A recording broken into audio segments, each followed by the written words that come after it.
गुरुकुल के आज के चौथे दिवस में आज आप सभी का मैं वैद्य स्नेहल जादव स्वागत करती हूँ। आज मैं आप सभी से हमारे विश्ववल्लभ गुरुकुल के प्रणेते हमारे गुरुवर्य आयुर्वेदिक नेत्र रोग विशेषज्ञ वैद्य श्री आबा साहेब गडदे सर का परिचय करना चाहूँगी। सर के बारे में कहना यानी कि यतः सागर का वर्णन करने जैसा है, जिसमें अनेक नदियाँ आकर मिलती है। सर सागर स्वरूप ही है। सागर जितना विस्तारित होता है उसी प्रकार का गहरापन सर के ज्ञान में भी है। इस सागर स्वरूप ज्ञान के खजाने में से हम कुछ ज्ञान प्राप्त कर पाए हैं। सर का पदवी का शिक्षण भारतीय विद्यापीठ पुणे से हुआ है। सर ने गुरुकुल रीति से आयुर्वेद का अध्ययन गुरुवर्य वैद्य समीर जमदग्नि सर के पास से किया है। सितंबर 2007 से सर ने तासगांव में अपनी आयुर्वेदिक विजिटिंग प्रैक्टिस की शुरुआत की थी। नाड़ी परीक्षण, उत्तम अध्ययन अनुभव होने के कारण सर ने जल्द ही अपनी प्रैक्टिस ठाणे, दादर, नासिक, धायरी, पुणे तक विस्तारित की। यह सब सर के आयुर्वेद के ऊपर दृढ़ विश्वास, रुग्ण सेवा भाव, अथक परिश्रम के कारण ही संभव हुआ।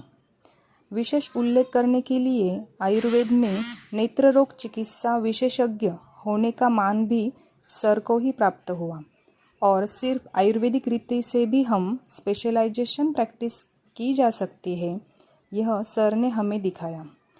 आयुर्वेद, अध्यात्म और परिश्रम तीनों नितांत शुरू रखने का अनुभव हमें सर ने ही दिया।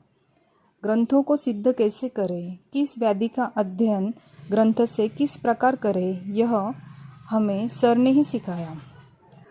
सर के गुणों को गिनने की सीमा नहीं है, परंतु सर का औषधि संग्रह, औषधि वनस्पतियों की पहचान और किस तरह से उस औषधि का उपयोग किया जाए, यह सिखाने के लिए सर एक उत्तम उदाहरण है। नए नए औषधि निर्माण, पुराने औषधि के ऊपर सतत चिंतन मनन और उनकी सिद्धि को प्राप्त करना, यह सर से सीखने जैसा है। रुग्ण पर औषधि का गुण दिखाना, एक डेटाबेस तैयार करना, सर से ही सीखे। सर के यहाँ गुरुकुल पद्धति से विद्या दी जाती है और शास्त्र का अध्ययन किया जाता है। सर और मैडम का माता बाल संगोपन केंद्र भी पुणे में स्थित है। सर, आपके मार्गदर्शन हेतु जिज्ञासा मुझे आज भी सतत रहती है। कृपया हम सभी का मार्गदर्शन करें। धन्यवाद। सर, आप आपका माइक अनम्यूट करके बोल सकते हैं। नमस्कार। जो 3-4 दिन आपका अस्वादिष्ट का जो सेमिनार हुआ, उस हिसाब से बोलने का मौका मिला, इसलिए सर जीवन दादा सर, स्नेहल मैडम और उनका जो पूरा परिवार है, उनको धन्यवाद। यही माध्यम रहता है, ऐसे अवसर मिलते हैं जब हम लोग इंटरेक्ट कर सकते हैं बच्चों के साथ। जो चीज हम लोग नहीं देख पाते रूटीन प्रैक्टिस में, जो चीज हम लोग सोच नहीं पाते, वही चीजें ऐसे सेमिनार के माध्यम से हम लोग सीखते हैं, देखते हैं और फिर प्रैक्टिस में उसका उपयोग करके हम लोग यशस्वी चिकित्सक बन सकते हैं। आज का जो सब्जेक्ट है, वैसे तो 3-4 दिन आपका जो सेमिनार लगातार चालू है, वो आशावरिष्ठ बनाने का विधि, बलशुद्धि ऊपर सर जी ने आपको जो सब डिटेल बोला ही होगा, उसमें उसके डीप में जाने की अभी जरूरत नहीं। सब्जेक्ट आज का जो है डायबिटिक रेटिनोपैथी, आशावरिष्ठ और घृत, ये 3 भाग में हम लोग उसका सोचेंगे। ज्यादा बोलूंगा नहीं, 30-40 मिनट तक ही बोलूंगा, उसके बाद हम लोग डिस्कस करते हैं। आप जो क्वेरीज है वो क्लियर करने की प्रयास करूंगा, तो आपको प्रैक्टिस में भी उसका फायदा हो सकता है। पहली बात, हम लोग प्रमेह और डायबिटिक या डायबिटीज जो हम लोग बीमारी बोलते हैं, वो अलग है, उसके बारे में बोलेंगे। दूसरा आशावरिष्ठ जो डायबिटिक रेटिनोपैथी प्रमेह में यूज आता है उसका, और तीसरा जो है घृत का, उस पर ज्यादा नहीं बोलूंगा, लेकिन वो सब्जेक्ट लेने का विचार ऐसा था कि जब घृत यूज किया जाता है किसी भी प्रमेह में हो या किसी भी सार्वजनिक विकार में हो और नेत्र विकारों में, तो हम लोग हमेशा यही सोचते हैं कि घृत कल्पना ये खाली पेट में ली जाने वाली चीज है। इन्हें आपने पढ़ा होगा, जो कुछ नेत्र की प्रैक्टिस करते हैं या नेत्र का पढ़ते हैं, जिनको इंटरेस्ट है, तो उत्तर स्थान में जब पढ़ेंगे तब आपको दिखेगा अलग अलग योग, बहुत सारे योग अंजन के स्वरूप में घृत का बेस यूज किया है। तब घृत में अलग अलग काष्ठा औषधि, रस औषधि मिक्स करके उसका अंजन बोला गया है। लेकिन हम लोग फिर कुछ ट्रीटमेंट के हिसाब से, रिफ्रैक्टरी एरर्स के हिसाब से, मतलब नंबर कम करने के हिसाब से, चश्मा दूर करने के हिसाब से जब सोचते हैं तो ट्रीटमेंट करेंगे तो तरपेन पे फोकस करेंगे, पेट की दवाई पे फोकस करेंगे। लेकिन जो की मेडिसिन है अंजन या घृत का अक्षोतन है या घृत का नेत्र है, इसमें हम लोग चाहते नहीं, क्योंकि हमारा अभ्यास कम रहता है या उसके बारे में हम लोगों को ज्यादा मालूमात नहीं होती, तो इसके लिए थोड़ा ओवरऑल उसके बारे में बोलो। अभी प्रमेय के बारे में बता, डायबिटिक रेटिनोपैथी या डायबिटीज और प्रमेय ये है क्या? बिल्कुल नहीं। हम लोगों के हिसाब से प्रमेय अलग है। इस प्रकार बोले हैं, कफ के 10, पित्त के 6, वात के 4, उसमें से कुछ साध्य, कुछ याप्य, कुछ असाध्य है। उसके फलश्रुति में कहीं आया है क्या कि नेत्र विकार होते हैं? बिल्कुल नहीं। आप शास्त्र पढ़ोगे तो उसमें दिखेगा आपको कि प्रमेय में कहीं भी दृष्टि मांद्य ये सिम्टम नहीं आता, दृष्टि कम हुई है ऐसा डायरेक्ट उल्लेख नहीं मिलता। फिर हम लोग ट्रीटमेंट करते वक्त प्रमेय की ट्रीटमेंट करते हैं क्या, या डायबिटीज की करते हैं क्या करते हैं जनरली? तो वैसे लोग क्या करते हैं, वो मिक्स करने की सोचते हैं। मतलब डायबिटिक रेटिनोपैथी है, मतलब उसके चिकित्सा प्रमेय के हिसाब से करना चालू कर देते हैं, या उनकी ग्लूकोज बढ़ा है तो उसका तो होने की कोशिश कर, तो ऐसा नहीं। तब कुछ बीमारी है, जब अभी कभी में आया तो इन्वेस्टिगेशन में तो सालों के इंटरवल से आधुनिक शास्त्र जो अलग निकालती है, अलग 180 तक नॉर्मल थी, 200 तक नॉर्मल थी, अभी वो पीपी जो है 160 कर दी अपने हिसाब से और उनके रिसर्च के हिसाब से। बात काल के हिसाब से बदलना नहीं, वो फिक्स है। हम उसने के से गड़बड़ा जाते हैं, पता नहीं है उस डिसीज के बारे में क्या करना।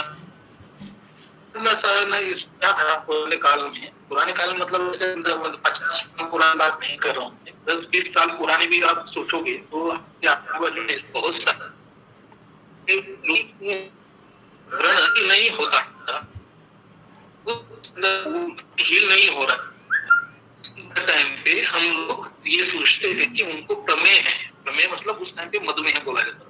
अभी भी लोग क्या करते हैं, उनको इतना प्रकार आवाज आ गया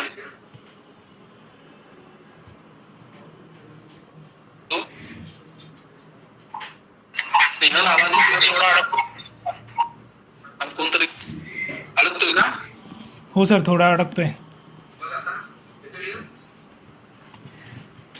हो सर.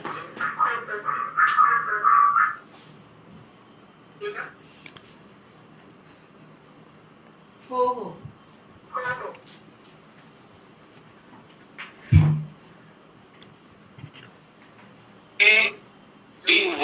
नहीं होता है या उस टाइम पे बोला जाता था आपको अभी मधुमेह हो चुका है,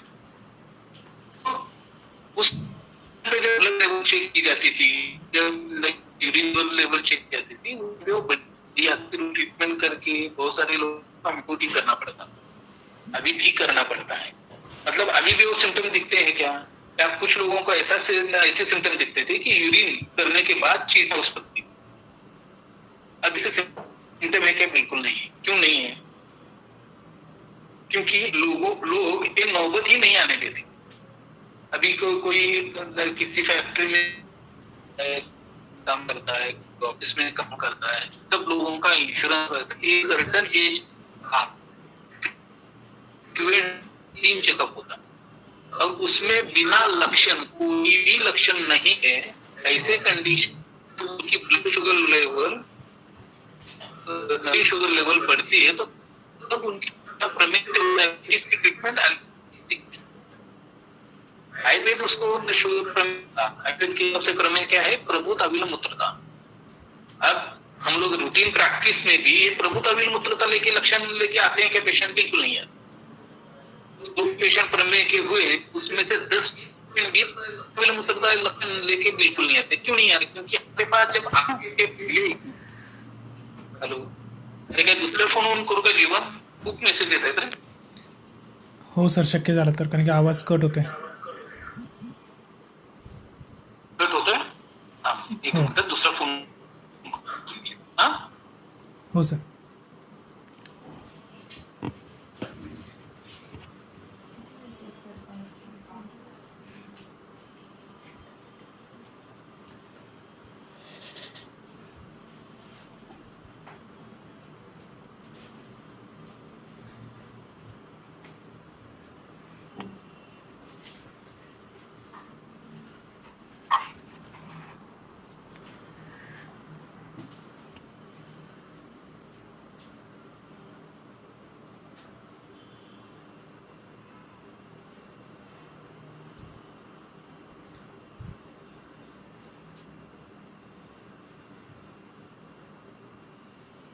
किसी को डायबिटीज और उसके हिसाब से कुछ डाउट्स हो गए तो आप चैट बॉक्स में डाल के रखो.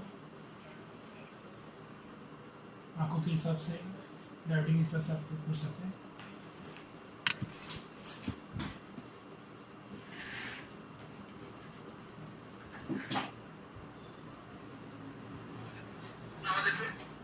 हाँ सर, आता येतोय आवाज. हाँ येतोय सर आवाज.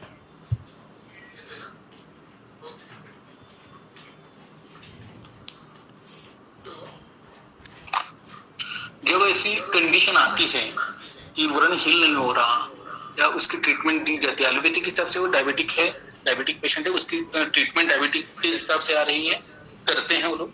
उसमें प्रमेय का रोल नहीं है. जो मैं अभी थोड़ी देर पहले आपको बोला कि जब हमारे पास पेशेंट आते हैं शुगर के लिए, तब कुछ ना कुछ उन लोगों ने ट्रीटमेंट ली होती है. यहाँ वो प्रभुत अविल मूत्रता के लक्षण शुरुआत होने से पहले ही उनका कुछ ना कुछ चालू हो जाता है, अलग बीमारियों की ट्रीटमेंट होती है, तो उसके कारण ये सिम्टम हमें प्रभुत अविल मूत्रता नहीं दिखता. डायबिटिक रेटिनोपैथी ये जो बीमारी है, उन्हीं लोगों और मूत्र शर्करा बहुत ज्यादा अनियंत्रित है या बिल्कुल ही कंट्रोल में नहीं है दवाई लेने के बाद. फिर ट्रीटमेंट प्रमेय के हिसाब से होती है कि नहीं? बिल्कुल नहीं होता. और फिर ये रक्त शर्करा और मूत्र शर्करा किन किन कारणों से बढ़ सकती है? सिंपल बीमारियां रहती है, उसमें आपकी रक्त शर्करा और मूत्र शर्करा बढ़ी हुई आ सकती है एक सर्टेन एज के बाद. कौन कौन सी? सिंपल आजीर्ण पकड़िए, आप श्वास कास पकड़िए, तृष्णा विकार बोल रहा हूँ, तृष्णा सिम्टम नहीं है. किसी भी व्याधि में, आमाजीर्ण में तृष्णा सिम्टम आ सकता है, लेकिन तृष्णा विकार आया तो विषम ज्वर के बाद विसर्प के कोई होके गया, अग्नि विसर्प हो या बाकी विसर्पों की हिस्ट्री, और उसके बाद कुछ लोगों को रक्त शर्करा और मूत्र शर्करा बढ़ी हुई दिखती है. बहुत सालों से निद्रानाश हेतु, अतिसार जैसी बीमारियां बार बार होती गृहिणी होके गई होने के बाद बहुत सारे पेशेंटों में एक सर्टेन स्टेज के बाद हम लोगों को रक्त शर्करा और मूत्र शर्करा बढ़ी हुई मिलती है. फिर ऐसी कंडीशन में खून पे परिणाम आता है, खून की क्वालिटी खराब हो जाती है, फिर उसका असर पूरी बॉडी पे आता है. ट्रीटमेंट करते वक्त हमारे पास जब पेशेंट आते हैं तो हम लोगों को प्रमेय की ट्रीटमेंट करनी है क्या? बिल्कुल नहीं करनी. जब प्रभुत अविल मूत्रता का पेशेंट है, कुछ हम लोग जैसे बोलते कि कफज के 10 प्रकार है, पित्तज के 6 प्रकार है, वातज के 4 प्रकार है. कफज प्रमेय साध्य है, लेकिन उसको किसी सालों की मर्यादा होती है. ऐसा नहीं है कि आप कफज प्रमेय का पेशेंट है, प्रभुत अविल मूत्रता 20 सालों से, और फिर 20 साल के बाद आप जा रहे हो किसी वैद्य के पास और वो ठीक हो रहा है. ऐसा होने का चांस ही नहीं.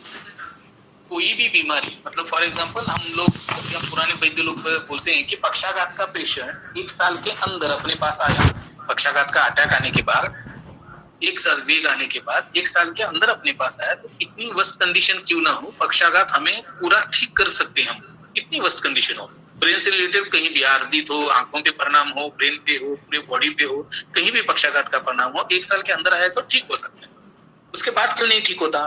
वो बीमारी निबिड़ बनती जाती है और फिर वो बीमारी ठीक करना कठिन और मुश्किल होता जाता है। वैसे ही प्रमेय का है, जब कफज प्रमेय के सिम्टम शुरू में दिख रहे हैं तो वैद्य के पास जाए, रुग्ण आएगा तो उसको ट्रीट करेंगे तो हमेशा के लिए वो साध्य हो सकता है। लेकिन उसको निगलेक्ट किया, उसको इग्नोर किया या एलोपैथिक दवाई लेते बैठेंगे तो कुछ सालों के बाद वो असाध्य या वातज प्रमेय में कन्वर्ट हो जाता है। इसीलिए जब कफज प्रमेय के पेशेंट में नेत्रों के बदले सिम्टम दिखते हैं क्या? नहीं दिखते। उसको जब वो निबिड़ हो जाता है, वो कन्वर्जन उसका हो जाता है, तो उसकी रक्त शर्करा और मूत्र शर्करा जब बहुत ज्यादा बढ़नी चालू हो जाती है तो फिर खून पे इफेक्ट आके आंखों पे उसका परिणाम हो सकता है। लेकिन जो बीमारियां मैंने बोली आजीर्ण से लेके अतिसार, इस बीमारियों का, स्ट्रेस फैक्टर का, दिनचर्या का, दिवा स्वाप का, रात के जगने का, या हम लोगों का जो रूटीन ठीक नहीं है, कंटिन्यूअस हम लोगों का बैठ के काम है, ये पूरे शेड्यूल का जो शरीर पे परिणाम आके रक्त शर्करा मूत्र शर्करा बढ़ती है, उसका जितना परिणाम नेत्रों पे आता है उतना अपने प्रमेय का नहीं आता। उसकी ट्रीटमेंट भी उसी हिसाब से करनी पड़ती है। उसकी ट्रीटमेंट करते वक्त हम लोगों को रक्त पित्त का विचार करना पड़ता है, आजीर्ण की ट्रीटमेंट करनी पड़ती है, ज्वर की ट्रीटमेंट करनी पड़ती है, श्वास खास की ट्रीटमेंट करनी पड़ती है, हर चीज की करनी पड़ती है। जब ये डायबिटिक रेटिनोपैथी हो जाती है आदमी को, तो उसके सिम्टम हर बार प्रमेय या डायबिटीज का परिणाम रेटिना पे डायबिटिक रेटिनोपैथी के हिसाब से ही होता है क्या? बिल्कुल।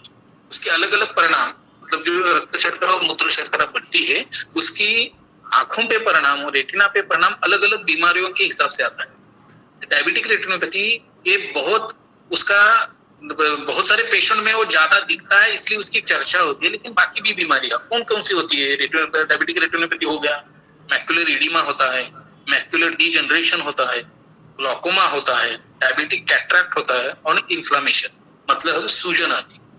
अक्षयकुट तो हम लोगों को प्रमेय में बहुत सारे पेशेंट में दिखता ही है, पांडु में दिखता है। तो ये सारी तकलीफ है या रेटिना की बाकी बीमारियां भी होती है, लेकिन डायबिटिक रेटिनोपैथी ज्यादा इम्पैक्ट आता है। डायबिटिक रेटिनोपैथी का भी 2 भाग में होता है, एक पीडीआर और एनपीडीआर। प्रोलिफेरेटिव एक है, नॉन प्रोलिफेरेटिव, ये 2 भाग है। एक में क्या होता है? ब्लीडिंग होता है, स्पॉटिंग होता है ब्लड का। दूसरे में जैसे हम लोगों का विसर्प है, वैसे रक्त अंदर की रेटिना के ऊपर जो रक्तवाहिनी जो वेसल्स होती है वो बढ़ती है, अलग अलग उसके ज्यादा बढ़ जाती है और फिर ब्लीडिंग होके रेटिनल डिटैचमेंट तक उसका परिणाम होता है। उसकी ट्रीटमेंट के बारे में कैसे सोचना है हम? जब हम लोग शुगर के बारे में सोचते हैं, पहली तो कंडीशन है कि रक्त शर्करा और मूत्र शर्करा कम करना बहुत जरूरी है। उसके लिए आयुर्वेद में दवाई है क्या? बिल्कुल नहीं। रक्त शर्करा और मूत्र शर्करा का उल्लेख भी आयुर्वेद में नहीं है। उसके जैसे मैंने भी आपको मूल कारण का बोला, आजीर्ण से अतिसार तक जो बीमारियां हैं, तो मूल व्याधि का निदान करके उसकी ट्रीटमेंट जैसे हम लोग चालू करते हैं, वैसे रक्त शर्करा और मूत्र शर्करा ड्रॉप होना चालू हो जाता है। एक बार रक्त शर्करा और मूत्र शर्करा कम होना चालू हो गया तो अपने आप जो दृष्टिमानदेय सिम्टम आता है, जो दिखना कम हो रहा है डायबिटिक रेटिनोपैथी के कारण, वो धीरे कम होता है। लेकिन एक्चुअल पूरा कम करने के लिए बहुत सारी अलग अलग ट्रीटमेंट करने पड़ती है। कुछ क्रियाकल्प यूज करने पड़ते हैं, बस्ती यूज करनी पड़ती है, पेट की अलग अलग दवाइयां हैं। बहुत सारे इंतजाम करने के बाद कुछ सालों में डायबिटिक रेटिनोपैथी पे हम लोग कंट्रोल कर सकते हैं और उसको ठीक कर सकते हैं। आज का जो सब्जेक्ट है आश्वारिष्ट और घृत, जो डायबिटिक रेटिनोपैथी के हिसाब से जो यूज करते हैं, वो क्यों बोला है? क्योंकि क्या है, चूर्ण, काष्ठा औषधि, काढ़ा, रसकल्प, आश्वारिष्ट, घृत कल्पना, तेल कल्पना और क्रियाकल्प और बस्ती या पंचकर्म चिकित्सा, ये सारा यूज करते वक्त हम लोगों को रूटीन प्रैक्टिस में जो इंस्टेंट रिजल्ट देने वाली दो चीजें हैं इंटरनल मेडिसिन के हिसाब से, वो 2 चीजों में से एक है आश्वारिष्ट यूज करते हैं और दूसरा घृत कल्पना। कोई भी बीमारी हम लोग ठीक करने के लिए शोधन चिकित्सा जरूरी है, वो वातज है, विकार, पित्तज है, कफज है, उस हिसाब से फिर बस्ती चिकित्सा है, रेचन है, वमन है, ये अलग बात है, वो तो हम यूज करते हैं। लेकिन जब प्रैक्टिकली पेशेंट अफोर्डेबल नहीं है, पेशेंट इतना पैसा दे नहीं सकता, या हम लोग ऐसे जगह हैं जहां ये सारी चीजें कर नहीं सकते लेकिन इंस्टेंट रिजल्ट चाहिए, तो हम लोग ये दो चीजें यूज करेंगे आश्वारिष्ट की, जो अभी मैं बोलूंगा थोड़ी देर में। आश्वारिष्ट और घृतकल्पन अलग तरीके से। तो उसका फायदा डायबिटिक रेटिनोपैथी के पेशेंटों में रेटिना सेव करने के लिए, आगे की कॉम्प्लिकेशन की डिटैचमेंट तक आता है और हमेशा के लिए अंधत्व आता है, और टालने के लिए हम लोगों को बहुत फायदा हो सकता है। रूटीन कुछ आश्वारिष्ट यूज कर सकते हैं क्या? सिंपल वाली बताता हूँ। पहले एक सिंपल महामंजिष्ठाधिकारा। आप रक्त विकार जब पढ़ेंगे तो उसमें बुद्धिमानदेव और दृष्टिमानदेव ये दो चीजें बहुत हम लोगों को दिखती है। अब रक्त दृष्टि में बुद्धिमानदेव कहाँ आ गया या दृष्टिमानदेव कहाँ आ गया, ये जब सोचते हैं तो समझ में आता है कि इसका परिणाम, रक्त दृष्टि का परिणाम जब मज्जा पे बहुत गंदा असर करता है तब ये सिम्टम दिखते हैं। खून में पित्त बड़ा है, खून में पित्त बड़ा है मतलब पेशेंट को समझाने के लिए हम लोग बोलते हैं, लेकिन यकृत औष्ण नाम की जो चीज है, यकृत में पित्त बढ़ने के बाद खून में उसका असर या रक्त धातु पे उसका असर बहुत गंदा आता है। फिर धीरे धीरे जिसमें कवैगुण्य जहां है वहां जो विकार है वो अभिव्यक्त हो जाता है। ऐसे कंडीशन पे जब नेत्र लालिमा है, नेत्र शोथ है, नेत्र शूल है, ये सिम्टम जब डायबिटिक रेटिनोपैथी के पेशेंट में शुरू में है तो आप ये महामंजिष्ठाधिकारा यूज करेंगे तो इसका असर वो तुरंत कम करने के लिए होता है। शुरू के सिम्टम म्हणजे फॉर एग्जांपल अंजन नामी का एक बीमारी है, ऑप्टिक न्यूराइटिस हो, रेटिनाइटिस पिगमेंटोजा हो या रेटिनल इडिमा हो, ऐसे बहुत सारी भी रेटिना और ऑप्टिक नर्व से रिलेटेड बीमारियों में शुरू का सिम्टम अंजन नामी का होता है। 2 साल 3 साल 4 साल 5 साल तक अंजन नामी का आती है। हम लोग क्या करते हैं, हम लोग मतलब वैद्य नहीं, रुग्ण क्या करता है, उसको टेम्परेरी कुछ इलाज करता है या सर्जरी करवानी हो तो सर्जरी करवा लेता है, फिर से आता है, उसको टेम्परेरी ट्रीटमेंट करके वो छोड़ देते हैं। क्योंकि हम इसका इलाज आयुर्वेद में है या इसका कॉम्प्लिकेशन ऑप्टिक न्यूराइटिस या रेटिनाइटिस पिगमेंटोजा या रेटिनल इडिमा हो सकता है, ये पेशेंट को भी नहीं पता और उसकी ट्रीटमेंट करने वाला जो डॉक्टर एलोपैथिक डॉक्टर है उसको भी नहीं पता। फिर उसके बाद रेटिनल रेटिनाइटिस पिगमेंटोजा, इडिमा या ऑप्टिक न्यूराइटिस बैठना। वैसे ही शुरुआत की कंडीशन में जब रक्त दृष्टि बहुत ज्यादा हो, जब रेटिना पे उसका असर आना चालू हो गया हो, तो शरीर पहला लक्षण कहाँ दिखाता है तो कंजंक्टिवा पे दिखाता है। आंखें लाल होना चालू हो जाता है, शूल चालू हो जाता है, कुछ पेशेंट में फोटोपिया सिम्टम आ जाता है। ऐसे कंडीशन में, शुरुआत की कंडीशन में महामंजिष्ठाधिकारा हम लोग यूज करेंगे तो उसका फायदा ये कम करने के लिए और आगे के कॉम्प्लिकेशन को रोकने के लिए हो सकता है। अभी जैसे मैंने आपको बोला कि डायबिटीज का परिणाम रेटिनोपैथी के हिसाब से आता है, इडिमा होता है, डीजनरेशन होता है, ग्लोकोमा होता है, डायबिटिक कैटरेक्ट होता है या इन्फ्लामेशन। उस हिसाब से हम लोग अब धीरे धीरे उनके उसमें क्या क्या आश्वारिष्ट यूज कर सकते हैं देखिए। कुष्मांडासव नाम का जो आसव है उसकी फलश्रुति आपने देखी है, पढ़ी होगी तो आपको पता है उसमें श्वास, कास, पांडु, वृक्ष, मतलब सारी क्षयात्मक संप्राप्ति में उसको यूज किया जाता है। आप पूरी संप्राप्ति पढ़ने के बाद लास्ट में आपको दिखाई देगा कि स्थूलता और मेद भी बोला। पूरी संप्राप्ति क्षयात्मक होने के बाद स्थूलता और मेद कैसे कम करता है? जैसे हम लोग तिल्ली का तेल देखते हैं कि पुरुष आदमी है, उसका मसाज किया तो वो स्थूल हो जाता है, स्थूल है तो पुरुष हो जाता है। अश्वगंधा का ही पकड़ लीजिए, अश्वगंधा है, अश्वगंधा मूली यूज करते हैं, ग्रहण के लिए ग्रहण वृक्ष है, और अश्वगंधा का पत्र जब यूज करते हैं वो क्षय उत्पन्न करता है, मतलब स्थूलता में वजन कम करने के लिए अश्वगंधा पत्र का शहद के साथ यूज किया जाता है। वैसे ही कुष्मांडासव है।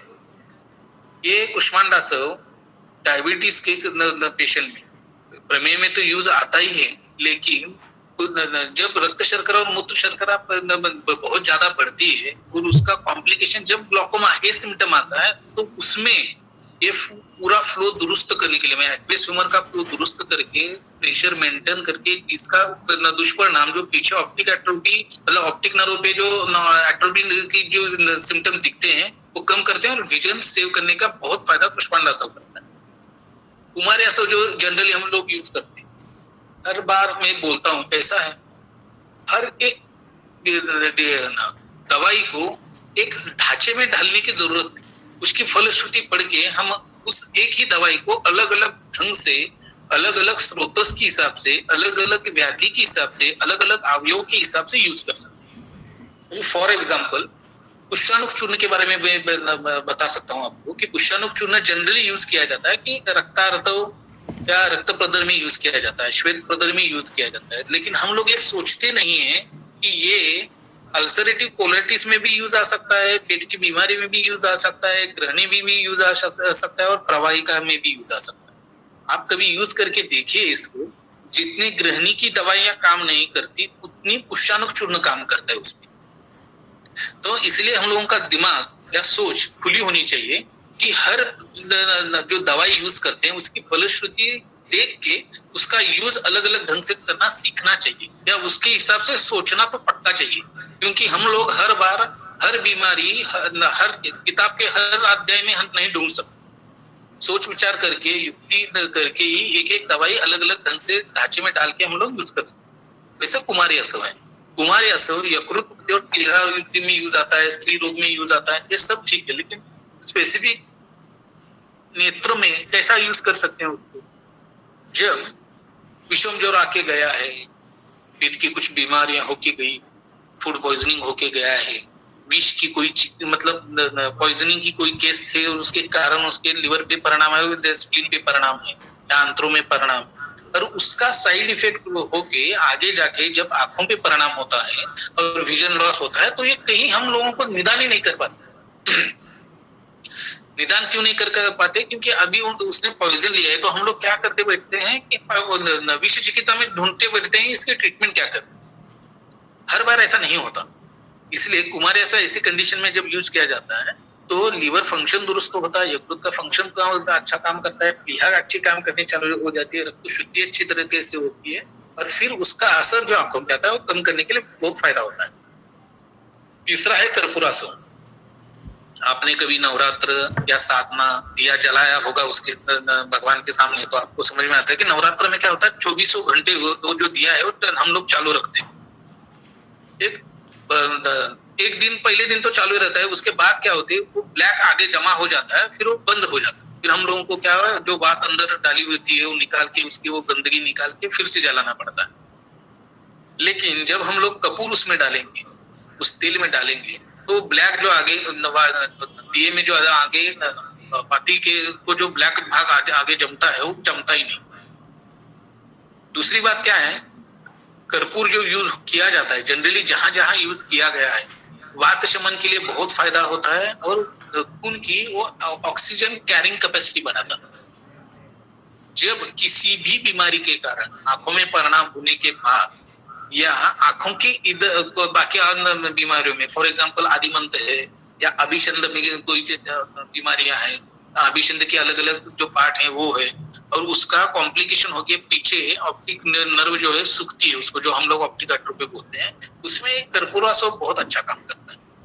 नया टिश्यू रीजनरेशन जो खून का काम है, खून क्या करता है जो हम लोग पेशी बनाता है, नया बनाता है, वो काम सुधारने का जो काम है वो कर्पूरासव करता है। तो जो भी बीमारी हो जिसका असर ऑप्टिक नर्व पे आ रहा है और वो डेड हो रही है, तो कर्पूरासव अलग ढंग से यूज करके हम लोग उसका रिजल्ट ले सकते हैं। ये ध्यान में रखिए, मैं अभी जो बोल रहा हूँ पुष्मांडासव बोला, कुमारियासव बोला, कर्पूरासव बोल रहा हूँ, ये बीमारी दी उठाई और दी ऐसा नहीं होता, उसका निदान बहुत जरूरी है। निदान करके उस निदान के अनुषंग से बाकी अदर ट्रीटमेंट के साथ ये करेंगे तो इसका असर अच्छा आता है। आगे जाके उशिरासव और चंदनासव आपको पता है, जनरली ये रक्तपित्त, कुष्ठ, अर्श, प्रमेय, क्षोभ इसमें इसकी फलश्रुति आती है। जब चिकन पॉक्स हो, स्मॉल पॉक्स हो, कामला हो, निमोनिया हो, ऐसी बीमारी होके जाती है और उसके विष या उस बीमारी के एलोपैथी के हिसाब से ट्रीट करने के बावजूद उसका अंश जो बॉडी में बचता है, तो पूरी ट्रीटमेंट ना होने के कारण जो बॉडी को तकलीफ होती है या खून खराब होता है, वो दुरुस्त करने का काम एक चंदनासव और उशिरासव करता है। गोबर का मतलब चिकन पॉक्स, स्मॉल पॉक्स के जो विष है या अग्निविसर पे है, उनके जो विष है, तो वो कम करने के लिए चंदनासव उशिरासव काम करता है। जब ये बीमारी आके जाती है, बहुत सारी बार आके जाती है, तो आंखों में दिखना कम, मतलब चश्मा लग जाता है बच्चों में या बड़े आदमी, तो वो प्रोग्रेसिव रहता है। हीट के कारण, विष के कारण, किसी बीमारी के साइड इफेक्ट के कारण जब नंबर लगता है, आपने आजू बाजू में आपके जब कोई प्रैक्टिशनर हो तो उसको तो प्रैक्टिस में दिखाई दिया होगा कि विषम ज्वर होने के बाद बहुत सारे लोगों को या टाइफाइड होने के बाद बहुत सारे लोगों को चश्मा लगता है। तो वो कम करने के लिए या वो प्रोग्रेसिव वो बार बार बढ़ रहा है तो वो कम करने के लिए चंदनासव और उशीरासव मिक्स करके हम लोग यूज कर सकते हैं। पांडु रोग में, चरक के पांडु रोग में गौड़ारिष्ट नाम का एक अरिष्ट वर्ण है, ये पांडु के लिए बोला है। बहुत सारी बार पांडु के पेशेंट में, आयुर्वेद में ऐसा बोला है, कुछ ग्रंथों में वृद्ध वैद्य भी बोलते हैं कि जिन औरतों में गर्भाशय शुद्धि प्रॉपर होती है, जिन औरतों का मेंसेस पूरी जिंदगी भर मेनोपॉज होने तक अच्छा रहता है विदाउट कॉम्प्लिकेशन, उनको प्रमेह वगैरह बीमारी होने के चांसेस बहुत कम है। लेकिन जिनकी गर्भाशय शुद्धि नहीं होती है, जिनकी गर्भाशय से रिलेटेड कुछ ना कुछ प्रॉब्लम होते हैं, जिनका शरीर पे उनके परिणाम आता है, ऐसे औरतों में जब थायराइड जैसी बीमारी आती या कुछ बीमारियों में अत्यार्थ सिम्टम होता है और उनको पांडु से जैसे सिम्टम दिखाई देते हैं, मैं एनीमिक नहीं बोल रहा हूँ, प्रॉपर पांडु बोल रहा हूँ, पांडु जैसी बीमारियां बॉडी में दिखाई देती है या प्रॉपर पांडु बीमारी की संप्राप्ति के कारण वो बीमारी बहुत दिन से उनके बॉडी में है, ऐसे बहुत सारे पेशेंट में बाद में प्रमेह भी दिखाई देता है और आंखों पे भी उनका परिणाम, थायराइड जैसी बीमारियों का आंखों पे भी परिणाम दिखाई देता है। कुछ कुछ पेशेंट में थायराइड और प्रमेह दोनों एक साथ रहता है। ऐसे कंडीशन में जब खून की कमी हो या खून अच्छी तरीके का ना हो, उनमें बहुत सारे दोष हो और पांडु उत्पन्न हुआ है, तो ऐसी कंडीशन में गौड़ारिष्ट यूज करेंगे तो थायराइड हो, पांडु हो, प्रमेह हो, ये व्याधि संकर भी हो तो हम ये गौड़ारिष्ट की मदद से हम लोग उसको ठीक कर सकते हैं या वो आंखों का परिणाम नलीफाई कर सकते हैं। गदन निग्रह में त्रिफलारिष्ट नाम का एक अरिष्ट है। त्रिफला हम तो आंखों में यूज करते हैं हर जगह है, मतलब कि त्रिफला बात से लेके पेट में लेने से, त्रिफला चूर्ण जब पेट में लेते हैं, त्रिफला का नेत्र दाफन है, महात्रिफला दूध है, उसका शिरो धारा कर सकते हैं, त्रिफला का त्रिफले के बाद का नेत्र से कर सकते हैं। त्रिफला मतलब नेत्र तत्र सर्वत्र त्रिफला हम लोग नेत्र के बारे में यूज कर सकते हैं।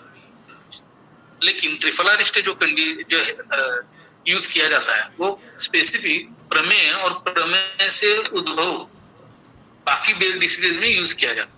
जैसे मैंने आपको बोला कि कफज प्रमेह है, कुछ साल तक उसकी ट्रीटमेंट एलोपैथिक ढंग से की जाती है, आधुनिक शास्त्र के हिसाब से की जाती है, और उसका कन्वर्जन जब वातज प्रमेह हो जाता है ऐसे कंडीशन में हम, और उसका दुष्परिणाम जब आंखों पे होता है तो ऐसी कंडीशन में हम त्रिफलारिष्ट यूज कर सकते हैं। जब शुगर बार बार बढ़ के मैकुलर एडिमा आता है, बार बार बढ़ के मतलब दवाई दिया कम हुआ, कुछ दिनों तक वो वैल्यू सूट होती है। फॉर एग्जांपल इंसुलिन के पेशेंट, इंसुलिन डिपेंडेंट पेशेंट जब रहते हैं तो 20 यूनिट शुरू में होता है, उसके बाद 25 होता है, उसके बाद 30 होता है, धीरे धीरे धीरे बढ़ता है।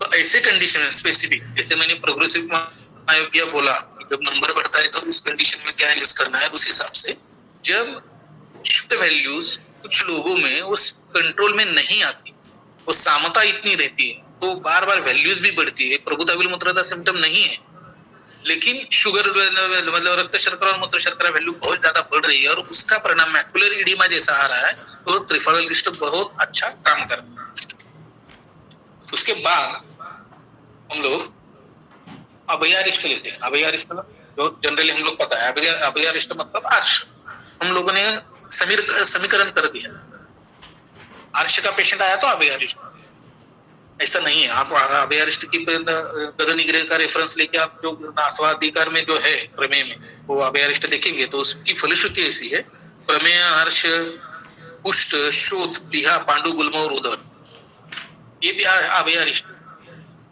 रक्तज अभिषंद या टेरिजियम मतलब अर्म हो, प्रमेह हो, रेटिनल एडिमा हो, इस सारी कंडीशन में हम लोग ये अभयारिष्ट यूज कर सकते हैं। अमृतारिष्ट, अमृतारिष्ट जो है जनरली हम लोग ज्वर में यूज करते हैं।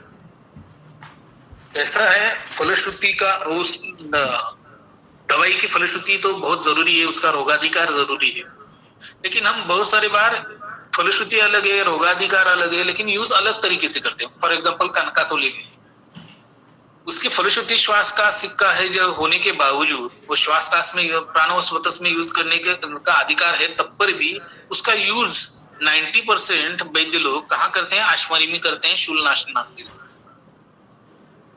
लेकिन हम लोगों ने वो बांध लिया कि कनकासव मतलब आश्मरी का शूलनाशन करने के लिए तुरंत उपाय जो करना है तो कनकासव देना, लेकिन उसकी फलश्रुति, उसका रोगाधिकार और उसका यूज उस अधिकार में होता है कि नहीं, है सोचते ही नहीं, और उस हिसाब से ज्यादा करते ही नहीं। करते भी होंगे लेकिन इतने जितने आश्मरी के लिए कनकासव यूज किया जाता है उतना नहीं होता। वैसे ही अमृतारिष्ट का है। अमृतारिष्ट खाली ज्वर के लिए या अभी जनमध्वंस व्याधि मतलब कोरोना के हिसाब से हम लोग देखते हैं कि शुरुआत में अमृतारिष्ट, महासुदर्शन कड़ा, इसकी मांग इतनी भयानक थी, मतलब हम लोगों ने उनको सीमित कर दिया ज्वर के लिए। ऐसा नहीं है। अमृतारिष्ट वातबालासक नाम का एक ज्वर है, उसमें बहुत सारी बार आईओपी होता है। ग्लाकोमा में जैसे आंखों का प्रेशर बढ़ता है ना, तो वातबालासक ज्वर में वो बहुत ज्यादा बढ़ जाता है और फिर अचानक दृष्टि नाश हो जाता है या मृत्यु होता है आगे जाके। ऐसे कंडीशन में अमृतारिष्ट यूज की जाती है, इतनी इमरजेंसी कंडीशन। ऐसा है, सीतोपलादी चूर्ण यक्ष्मा में यूज करते हैं हम, उसमें वंशलोचन है। बहुत सारे लोगों को मतलब जिनको आयुर्वेद पता है, जो दवाइयां लेते हैं, उनको सीतोपलादी चूर्ण पता ही नहीं, ऐसा हो ही नहीं सकता। सर्दी हुई थी, जिनको एलोपैथिक नहीं लेना है वो सीतोपलादी लेते हैं, और हमारे पास आने के बाद वो बोलते हैं नहीं हम लोग 10 दिन से सीतोपलादी ले रहे हैं, अभी आराम नहीं आ रहा, इसलिए आपके पास दवाई लेनी है। सीतोपलादी चूर्ण यक्ष्मा अधिकार में आने के बावजूद 10 दिन लेना पड़ता है। क्यों लेना पड़ता है? क्योंकि उसकी फलश्रुति देख के आप समझना चाहिए। सिंपल प्रतिशय में कितना असर करता है ये डाउटफुल है, लेकिन वहीं आपके यक्ष्मा का प्रतिशय हो, यही एचआईवी का कोई पेशेंट हो, एड्स का पेशेंट हो, उसका प्रतिशय हो, तो आप यूज करके देखिए, तुरंत 2 या 3 डोज में रिजल्ट मिल जाता है। समझने की बात है कि दोष दुष्ट समूर्चना या दोषों की दुष्टि इतनी पराकोटि की रहती है यक्ष्मा में, तो उस अवस्था के लिए वो सीतोपलादी चूर्ण बोला गया है। नूतन प्रतिशय के लिए यूज आएगा नहीं पता नहीं। बाकी नूतन प्रतिशय के लिए बहुत सारी बीमारियां हैं, मतलब दवाइयां हैं, लेकिन हम लोग यूज नहीं करते। हम लोगों को एक ही पता है सीतोपलादी चूर्ण, और वही यूज करेंगे और रिजल्ट भी वैसे ठंडे या कम ही मिलेंगे। तो इसलिए अमृतारिष्ट जैसा मैं बोल रहा हूँ वैसे ही सीतोपलादी चूर्ण का है। इमरजेंसी में मतलब एचआईवी के पेशेंट में आपको हो रहा है या यक्ष्मा के पेशेंट में, आप सीतोपलादी चूर्ण प्लेन उसके ग्रंथोक्त अनुपान के साथ देखिए तुरंत आराम मिलता है, इतना फास्ट रिजल्ट मिलता है। ऐसा ही अमृतारिष्ट का है। ऐसे इमरजेंसी कंडीशन में हम लोग आईओपी बहुत ज्यादा बढ़ने के बाद जब उसको ऑप्टिक एट्रोफी पे प्रेशर आके तुरंत आंखें निकल जाती है, ऐसी इमरजेंसी कंडीशन में हम लोग अमृतारिष्ट यूज कर सकते हैं। अशोकारिष्ट जो है जनरली रक्तार्तव, रक्त प्रदर, श्वेत प्रदर ऐसी चीजों में यूज किया जाता है, ऐसे व्याधियों में यूज किया जाता है, लेकिन उसकी फलश्रुति में प्रमेय भी है, अरुचि भी है, शोथ भी है। ऑप्टिक एट्रोफी और ऑप्टिक न्यूराइटिस औरतों में बहुत सारे अत्यार्थों के केसेस में यूट्रस नहीं निकाला होगा, ट्रीटमेंट भी नहीं ली होगी, और खाली सालों से अत्यार्थों सिम्टम दिखता है। ऐसे पेशेंट में कॉम्प्लिकेशन जो होता है बॉडी पे तो होता है पांडु के हिसाब से, लेकिन सबसे बड़ा और गंदा कॉम्प्लिकेशन जो है ऑप्टिक न्यूराइटिस आता है। ऑप्टिक न्यूराइटिस जो बैठती है तो उसके लिए ट्रीटमेंट कुछ नहीं कर सकते, और एलोपैथी शास्त्र मानता नहीं यूट्रस का और आंखों का कोई रिलेशन है। तो ऐसे कंडीशन में हम लोग अशोकारिष्ट जब यूज करेंगे तो वो ऑप्टिक न्यूराइटिस कम करने के लिए बहुत अच्छा फायदा हो सकता है। ये रूटीन जो है, लेकिन कुछ मतलब ग्रंथकारों ने आश्वारिष्ट बोले हैं, हम लोग यूज करते हैं, लेकिन कुछ दवाइयां ऐसे कि हम लोग अपनी युक्ति से उसकी आश्वारिष्ट बना के यूज करेंगे कि तो उसका फायदा भी डायबिटिक रेटिनोपैथी पे और आंखों पे बहुत अच्छा आ सकता है। ऐसे कौन कौन से योग है जिनका हम लोग आश्वारिष्ट बना के प्रैक्टिस में यूज कर सकते हैं? तो पहला अंजनादि जो गण है उसका हम लोग आसव बना के उसका फायदा आंखों के लिए ले सकते हैं। सालसारादि गण है, अर्घवदादि गण है, नेग्रोदादि गण है, रक्त पित्तहर गण है, तिक्त घृत के जो घटक द्रव्य हैं उसका हम लोग अरिष्ट बना सकते हैं। तो इनका अरिष्ट बना के भी हम लोग प्रमेय पे उसका अच्छा असर ला सकते हैं और प्रमेय मतलब ब्लड शुगर लेवल और मूत्र शर्करा बढ़ने के बाद आंखों पे जो परिणाम है उसको नलिफाई कर सकते हैं। और एक 2-3 आसवारिष्ट बोलता हूँ, फिर घृत की ओर चलते हैं। तांबुलासव नाम की आसव है, कहाँ यूज आता है वो तांबुलासव? उसकी फलश्रुति जो बोली गई है वो सूतिका रोग, गृहिणी, अग्नि विकृति ऐसा है। बहुत सारे बार वाम देवी प्रसव हो या सीजर हो तो स्राव गर्भाशय के अच्छे से नहीं होते। कुकुनक नाम की बीमारी आपने सुनी होगी, बच्चों में होती है, जन्म के बाद बच्चों में होती है। तो उस कुकुनक की ट्रीटमेंट बहुत डिफिकल्ट है एलोपैथिक डॉक्टर के हिसाब से। तो उस कुकुनक के लिए, कुकुनक की ट्रीटमेंट करने के लिए तांबुलासव माँ को दिया जाता है। वैसे ही बीमारियां मतलब गर्भाशय की शुद्धि नहीं हुई हो, वात व्याधि जब पकड़ते हैं तो कमर पैर दर्द जैसे सूतिका रोग आगे या ज्वर जैसे बीमारियां आती है, वैसे ही कुछ औरतों में सूतिका होने के बाद 3-4 5वें महीने के बाद आंखों में लालिमा, सूजन, दिखना कम होना सिम्टम आ जाता है और उसके लिए तांबुलासव यूज किया जाता है। उसके बाद है लवंगासव, धातुक्षय अधिकार में है, गदनिग्रह का रेफरेंस है, प्रमेय और धातुक्षय में है। जो स्ट्रेस शुगर है या स्ट्रेस के कारण रक्त शर्करा, मूत्र शर्करा बढ़ी है या स्ट्रेस के कारण प्रमेय हुआ है या स्ट्रेस के कारण आंखों पे परिणाम है, जिनका कंप्यूटर वर्क बहुत ज्यादा है, ऐसे सारे लोगों को ये लवंगासव बहुत फायदा करता है। स्ट्रेस फैक्टर होने के कारण जिनके आंखों पे परिणाम होता है उनके लिए ये ब्रूहन करने के लिए या धातुक्षय ठीक करने के लिए ये यूज किया जाता है। ऐसे हम लोग आसवारिष्ट का नेत्र के बारे में, डायबिटिक रेटिनोपैथी के बारे में सोच विचार करके अच्छे से यूज कर सकते हैं। दूसरा पार्ट जो है वो है घृत। घृत के बारे में इंटरनली यूज करने के लिए आपको पता है, आपने ग्रंथ पढ़ते ही होंगे, वाग्भट पढ़ा है, चरक, सुश्रुत पढ़े, उसमें से कैसा लेना है, उसकी फलश्रुति क्या है, ये तो पता है। मैं जो बोलने वाला हूँ थोड़ा अलग क्या है। अच्युतन और अंजन के लिए ग्रंथकारों ने ऑलरेडी सब चीजें दे के रखी है, लेकिन उसमें बहुत सारे कल्प जो भस्म मतलब ताम्र यूज किया है, मोरचूद यूज किया है, कहीं अभ्रक यूज किया है, कहीं सुवर्ण माक्षक यूज किया है, कहीं कज्जली यूज की गई है। तो हम लोगों को डर लगता है कि यूज करे कि नहीं, क्या आंखें निकल गई तो क्या करना है। तो इसलिए वो डर के कारण हम लोग अच्युतन और अंजन यूज नहीं करते और वही बेसिक ट्रीटमेंट है। आपने चरक, सुश्रुत, वाग्भट में जब नेत्र विकार पढ़ते होंगे तो इंटरनल मेडिसिन कम और अच्युतन अंजन ज्यादा है। उस पे शास्त्रकारों ने भर देने का कारण ही ये है क्योंकि उसी से ही बीमारियां ठीक होती है। कोई भी आंखों की बीमारी अंजन, अच्युतन इसके सिवा ठीक होने के चांसेस नहीं। बड़ी बीमारी है बोल रहा हूँ, सिंपल है, तिमिर जैसी बीमारी है, विदाउट अच्युतन अंजन से भी हम लोग ठीक कर सकते, पेट की दवाई से या कोई क्रियाकल्प से। लेकिन बड़ी बीमारियां ऑप्टिक एट्रोफी है, ऑप्टिक न्यूराइटिस है, रेटिनल डिटैचमेंट है, रेटिनाइटिस पिगमेंटोसा है, मैकुलर डीजनरेशन है, मैकुलर होल है, ये सब जो बड़ी बीमारियां आती है तो ये सब बीमारियां अच्युतन अंजन के बिना ठीक करना मुश्किल है। लेकिन अभी यूवेटिस नाम की बीमारी है, कहाँ ढूंढे, मिलता ही नहीं है, कंपैरिजन भी नहीं कर सकते, डिफरेंशियल डायग्नोसिस कुछ नहीं।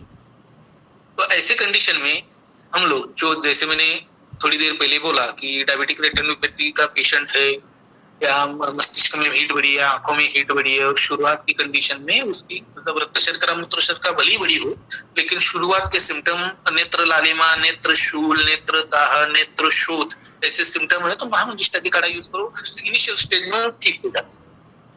वैसे कुछ बीमारियों का आंखों की बीमारियों का निदान करते वक्त हम लोगों को सार्वधिक जो बीमारी है उसका सोच विचार करना या उसका डायग्नोसिस में यूज करना बहुत जरूरी होता है और हम लोग उसके बारे में सोचते नहीं। क्यों सोचते नहीं? फॉर एग्जांपल अभी जैसे अभी डायबिटिक रेटिनोपैथी देख रहे हैं तो हम लोगों की रेटिनोपैथी पे ही ध्यान जाएगा, प्रमेय मतलब डायबिटीज पे ध्यान नहीं जाएगा, रक्त शर्करा, मूत्र शर्करा पे ध्यान नहीं जाएगा। हम लोग रक्त शर्करा, मूत्र शर्करा ठीक करते बैठेंगे और आंखों पे ध्यान नहीं जाएगा, ऐसा नहीं चलता। दोनों बीमारियों को और उसी हिसाब से ध्यान देना पड़ता है। वैसे ही जब ऐसा हो, मतलब आप फॉर एग्जाम्पल तिक्त घृत कुष्ठ चिकित्सा रोग अध्याय में आप लोग पढ़ेंगे तो उसमें पांडु वांग अमुक अमुक बहुत सारी फलश्रुति है और उसमें तिमिर बोला है।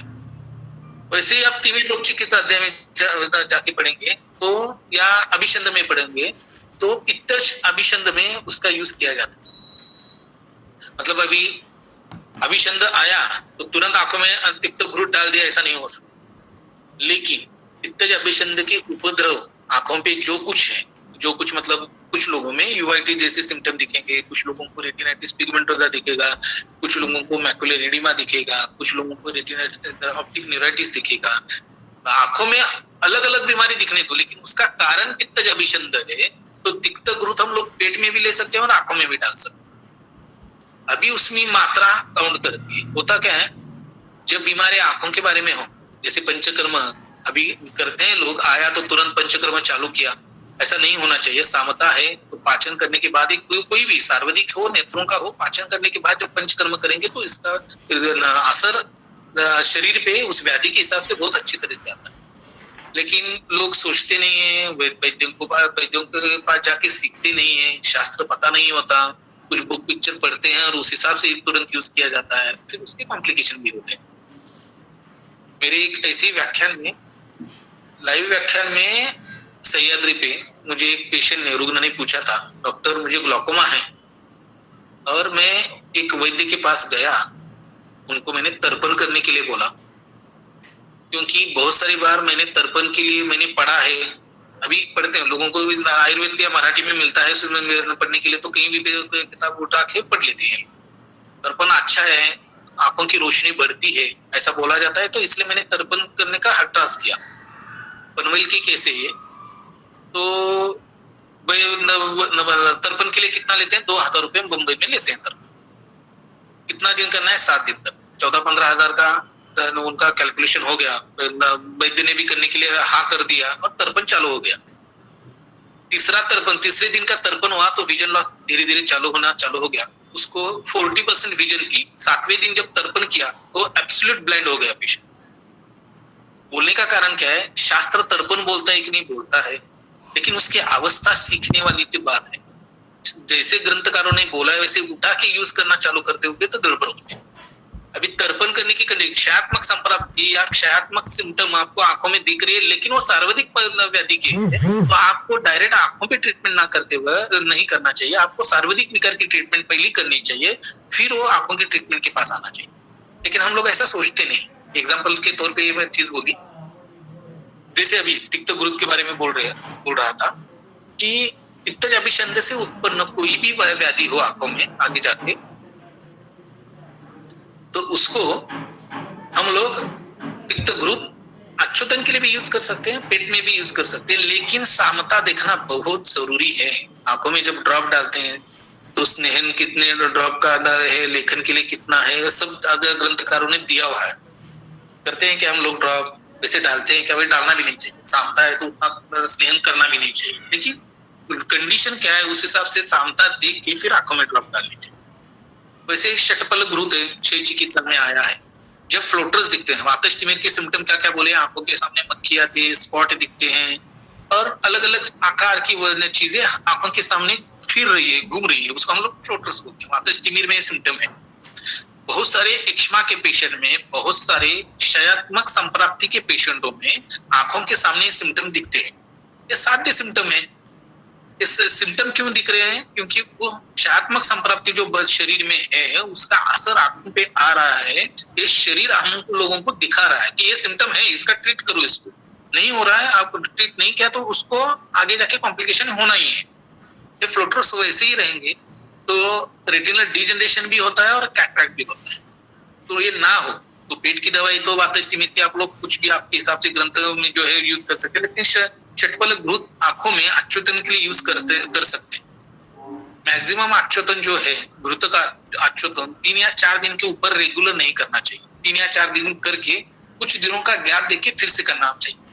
मैंने जैसे अभी ग्लूकोमा की केस और तर्पण की केस बोली, वैसा होता है। कॉम्प्लिकेशन होने के चांसेस बहुत ज्यादा रहते हैं, क्योंकि आप खुद आस्वारिष्ट नहीं बनाते, आप खुद गुरुत्व सिद्ध नहीं करते, कंपनी पे डिपेंड रहते हो, तो भरोसा नहीं है। ऐसा सिद्ध पाक ठीक से किया है नहीं किया है, घी कौन सा यूज किया है, ये सब है उसमें। अभी घी का विषय निकला है तो ये बता दूं आपको, जो आंखों में यूज की जाती है वो घी, वो देशी गाय का ही घी होना जरूरी है। आप जो बाकी कंपनी का जो घी यूज करते हो आंखों में डायरेक्ट हम लोग डाल नहीं सकते। उसके बाद कल्याण घृत है, जो उन्माद अपस्मा चिकित्सा में यूज किया जाता है, उस कल्याण घृत को भी हम लोग अपनी एट्रोपी के हिसाब से अच्युतन के लिए अच्छे तरीके से यूज कर सकते हैं, मात्रा का सोच विचार कर। उसके बाद जीवंत्यादि घृत है, दाक्षादि घृत है, पटोलादि घृत है, त्रिफला घृत है, यष्टि घृत है। हर एक घृत आप कास्ट चिकित्सा के लिए लीजिए, श्वास चिकित्सा में आए वो ले लीजिए, कहीं अभी मूत्र रोग में कुछ घृत आए हैं वो ले लीजिए, कहीं भी सार्वजनिक विकार में आया हुआ घृत आप आंखों में यूज कर सकते हो। उसका निदान खाली आपका उस बीमारी के हिसाब से होना चाहिए। क्षयात्मक के लिए क्या है, वात है तो दशमूल है, पित्त है तो जीवनीय गण है, कफ है तो आर्गवतादि गण कषा है या आर्गवतादि गण है। वात पित्त कफ वही है, उसको शमन करने वाली दवाइयां भी वही है, लेकिन गामित्व कौन सा अवयव का है उस हिसाब से कुछ दवाइयां या उसकी कल्पनाएं चेंज करनी पड़ती। वो करने के बाद वही दवाई अलग अलग अवयवों के हिसाब से, अलग अलग बीमारियों के हिसाब से अच्छी तरीके से काम कर सकती। तो ये शॉर्ट में मैंने आपको घृत, आस्वारिष्ट, डायबिटिक रेटिनोपैथी, उसमें शायद पूरा कवर नहीं कर पाया हूं, या आपके दिमाग में कुछ क्वेश्चन भी आए होंगे, तो अभी ज्यादा नहीं बोलता हूं मैं इस विषय में। मेरा व्याख्यान यही खत्म करता हूं। आपको इसके बारे में कुछ क्वेश्चन है तो पूछिए आप। हां सर, बऱ्याच जणांचे प्रश्न आले, एक एक घेऊयात आपण. मला बघायला मिळतील का इकडे वरती, तो कुठं चॅट बॉक्सवर? चॅट बॉक्सवर तुझ्याकडे मी वाचतो, चॅट बॉक्स तुम्ही दिले तरी चालतं उत्तर. हा चाल पाच. हां, बस्तीमध्ये आस्वारिष्टांचा कधी विचार केलेला आहे का असं? नाही, बस्तीमध्ये आस्वारिष्टांचा विचार हिंदी में बोला लगे नहीं करें। हाँ। बस्ती चिकित्सा में मैंने कभी ये सोचा नहीं है आस्वारिष्ट यूज कर सकता हूँ कि नहीं, लेकिन उसका माध्यम अलग है ना, तो मात्रा से लेके सब उसका अलग सोचना पड़ेगा। कर सकते हैं, नहीं ऐसा नहीं, लेकिन सोच विचार करके करना पड़ेगा। लेकिन मैंने कभी नहीं किया है आस्वारिष्ट का बस्ती में उपयोग। श्रीनिधि जी, इनका क्वेश्चन है, एक ही व्याधि में आए हुए चूर्ण, रसकल्प, गुग्गुल, घृत, आस्वारिष्ट यूज करने की क्या कंडीशन होती है, स्पेसिफिकली अबाउट आसव अरिष्ट कल्पना? नाही, प्रश्न नाही समजला. चूर्ण, रसकल्प, गुग्गुळ आणि घृत, आस्वारिष्ट असं यांचं वापरायचं कशी कंडिशन आहे, बेसिकली आस्वारिष्ट यांची कशी आपण ठरवायची, कंडिशन कशी ठरवायची पेशंटमध्ये, कधी वापरायचं असं? हा, मतलब हे वेगवेगळ्या कंडिशन मध्ये कधी वापरायचं, सगळी कल्पना वेगळ्या, चूर्ण, गुटी, वटी, आस्वारिष्ट असं. ओके. ऐसा नहीं है कि ये बीमारी में इस अवस्था में चूर्ण यूज करना है, इस बीमारी में आस्वारिष्ट यूज करना है, इस बीमारी में तेल या घृत यूज करना है, ऐसा शास्त्रकारों ने नहीं बोला है। वैसी कोई कंडीशन होती है तो हम लोगों ने, हमारे ग्रंथकारों ने ये बोला होता कि चूर्ण है कि इस बीमारी के इस अवस्था में चूर्ण यूज करो, इस अवस्था में आस्वारिष्ट यूज करो, इस अवस्था में घृत यूज करो, इस अवस्था में तेल यूज करो, या इस अवस्था में बस्ती यूज करो। ग्रंथों में ऐसा कहीं भी उल्लेख, ऐसा विचार नहीं है कि अलग अलग कंडीशन में किसी कंडीशन में चूर्ण करना है, ऐसा नहीं। हम किसी इमरजेंसी कंडीशन में, मतलब कोमा के पेशेंट में भी हम लोग चूर्ण यूज कर सकते हैं, और कोमा के पेशेंट में भी आस्वारिष्ट यूज कर सकते हैं, और सिंपल गैस्ट्रिक के पेशेंट में भी आस्वारिष्ट और चूर्ण यूज कर सकते हैं। ऐसा स्पेसिफिक चूर्ण के लिए ऐसी अवस्था है और उसके लिए यूज करना, ऐसा नहीं है। हम लोगों को रिजल्ट जल्दी लाने के हिसाब से, मतलब ये जरूर सोचना चाहिए हम लोगों को कि चूर्ण है या काढ़ा है, काढ़ा जल्दी खून में डिजोल्व हो जाता है, रिजल्ट जल्दी आता है, इसलिए आयुर्वेदिक वैद्य जो है तो काढ़ा देने का मतलब प्रघात है या पीछे पड़ते हैं कि काढ़ा पियो। चूर्ण पचने के बाद फिर वो रस रक्त धातु के अनुषंग से काम करेगा, फिर दोषों पे काम करेगा, थोड़ा टाइम देखें। चूर्ण जो ज्यादा टाइम लेता है, काढ़ा उससे कम टाइम लेता है, रसकल्प उससे भी ज्यादा कम काम कम समय में काम करते हैं, और आस्वारिष्ट उससे भी कम काम इसमें काम करते हैं। तो आस्वारिष्ट और रसकल्प यूज करना इमरजेंसी या झट से रिजल्ट लाने के लिए सुवर्णकल्प, आस्वारिष्ट और रसकल्प यूज करना बहुत जरूरी है। आपको ये नहीं है, शुरू की प्रैक्टिस में मैं मेरे सारे स्टूडेंट को भी यही बताता हूँ, आस्वारिष्ट और चूर्ण प्रैक्टिस की शुरू की कंडीशन में यही यूज करना चाहिए। रसकल्प सुवर्णकल्प बहुत कम यूज करना चाहिए। होता क्या है, सुवर्णकल्प यूज किया, रसकल्प यूज किया तो रिजल्ट तुरंत मिलते नहीं मिलते। बहुत सारी बार आपका डायग्नोसिस भी गलत है, खाली फलश्रुति या पेशेंट की तकलीफ। फॉर एग्जांपल कुछ लोगों को कफ है, तो आपने कफ की कोई रसकल्प में जो आपने कफ केतु रस यूज किया, तुरंत रिजल्ट मिल जाएगा, तुरंत मिलेगा रिजल्ट। कफ है, निमोनिया के पेशेंट है और आपने कफ केतु रस यूज किया या रस सिंदूर यूज किया, तुरंत रस सिंदूर दिया, 3 डोज पी के 125 मिलीग्राम का डोज दिया 3 वक्त, तो तुरंत आपका कफ कम होना चालू हो जाता है। लेकिन आपका निदान नहीं होगा। निदान क्यों?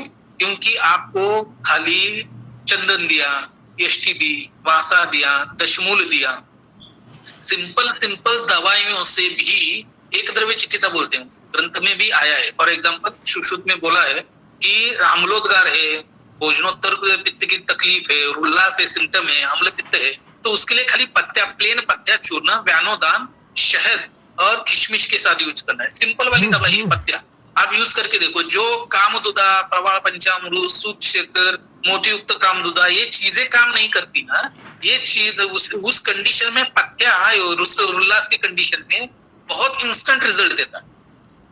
तो ये जो है कषाय रस के कारण जो इम्पैक्ट आता है उल्लास पे या अम्ल पित्त पे, तो बहुत असर अच्छा आता है।